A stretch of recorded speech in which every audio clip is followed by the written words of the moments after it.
వెనకట మా చిన్నతనంలో కుడుములు అనేది మా అమ్మ నాన్న ఇట్లా కుడుములు లెక్క చేసి దాన్ని మనం ఎప్పుడు లడ్డు అంటుంటాం బయట. అదంతా అందరూ ఆ తిండి తిన్నాం కాబట్టి ఈరోజు ఏ మందులు లేకుండా మంచిగా అప్పుడు అట్లాంటి తిన్న వాళ్ళు మంచిగా ఆరోగ్యంగా ఉంటుంది. మేము ఒక ప్రయోగం కూడా చేయడం జరిగింది. మరి హాస్టళ్లలో అంగన్వాడీ సెంటర్లలో కూడా ఇప్పపు లడ్డు ఇచ్చి వాళ్ళ బ్లడ్ అంటే వాళ్ళ ఐరన్ శక్తి ఎంత పెరిగింది, ఎంత తక్కువ ఉండే అని చూసినప్పుడు డబల్ అయింది దాన్ని తిన్న తర్వాత. సో దాంతో ఇంకా మేము ఎక్కువ యూనిట్స్ కూడా పెట్టడం జరిగింది.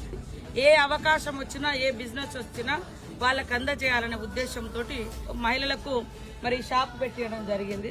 అందుకనే రామప్ప వచ్చేటువంటి భక్తులందరికీ కూడా మా మహిళలు పెట్టే ప్రతిదీ కూడా కల్తీ లేని ఆహారం, అమ్మ చేతి వంట.